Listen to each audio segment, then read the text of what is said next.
ठिणगी लागली आहे. ही माती तलवारीची आहे आणि तत्वज्ञानाची, पण तिचं मूल्य, मन, स्वतंत्रतेचं भान आणि समतेचा गाभा घडवला तो म्हणजे आमच्या वारकरी संतांनी. त्यांनी आपल्याला धर्म नाही दिला तर धर्माच्या नावावर चालणारा अन्याय मोडून काढणारी लोकशाही, समता आणि प्रतिकाराची परंपरा दिली. या महाराष्ट्राचा इतिहास तलवारीने जितका लिहिला गेला तितकाच तो पायी चालणाऱ्या वारकऱ्यांच्या अभंगाने देखील आकारला गेलाय. त्यांनी फक्त देवभक्ती नाही केली तर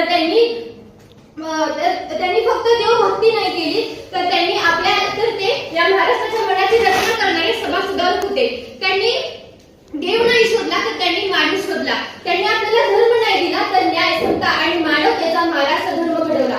वारकरी परंपरेची सुरुवात ही देवळामध्ये न होता झाली शेतकऱ्याच्या रानात पायपीट करणाऱ्या संतांच्या पायधुळीत आणि सामान्य माणसाच्या हुंकारात, ज्यामध्ये त्यांनी अन्याय, अंधश्रद्धा, असंतोष यांच्या भिंती उद्ध्वस्त केल्या आणि याच विचारातून पुढे जाऊन छत्रपती शिवाजी महाराजांचं रयतेचं राज्य आणि संविधानाची समता उभारली गेली. आणि म्हणूनच मला असं म्हणावं वाटतं की वारकरी संत महाराष्ट्र धर्म घडला किंवा कारणे. आणि नेमका हाच विषय मांडण्यासाठी नमस्कार, मी प्रणिता शिंदे आज इथे उपस्थित आहे. आता विषयाला पुढे नेत असताना वारकरी संतांनी महाराष्ट्र धर्म घडवला म्हणजे नेमकं काय केलं असा प्रश्न समोर उभा राहतो आणि महाराष्ट्र घडवणं हा एक प्रवास वाटू लागतो. आता प्रवास म्हणजे कुठून तरी सुरुवात आलीच. मग मला आठवतात त्या बहिणाबाईंच्या ओळी, ज्ञानदेवे रचिला पाया तुका झालाच हे कळस. या महाराष्ट्राच्या मातीमध्ये खऱ्या अर्थानं महाराष्ट्र धर्माची रचना केली ती म्हणजे ज्ञानेश्वर माऊलींनी. त्यांनी सांगितलं की ज्ञानाला कोणतीही जात नसते, जे जे भेटते ते ते गोविंद.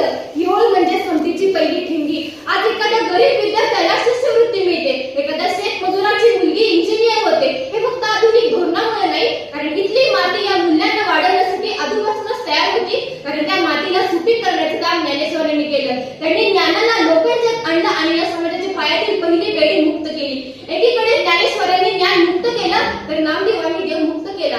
ते म्हणतात भाव हवा गवगवा नको. त्यांनी देवाला देवळातून लोकांच्या मध्ये आणलं आणि मग भक्ती विचार मुक्ती बनली. संत एकनाथ आम्हाला सांगतात की आतून प्रेम पाणी यांच्या वाटपासाठी जन्मकुंडली लागत नाही. त्यांचं एक वाक्य आजही कानामध्ये भोगवतं की काय गं न घाबरेन. आज एखाद्या ठिकाणी अन्याय झाला तर आपण त्याच्या विरुद्ध आवाज करून उभे राहतो, पण ही पायरी बांधून दिली ती एकनाथांनी. माझी जनाई असं म्हणते की विठ्ठला तू घरकाम कर मी विनते.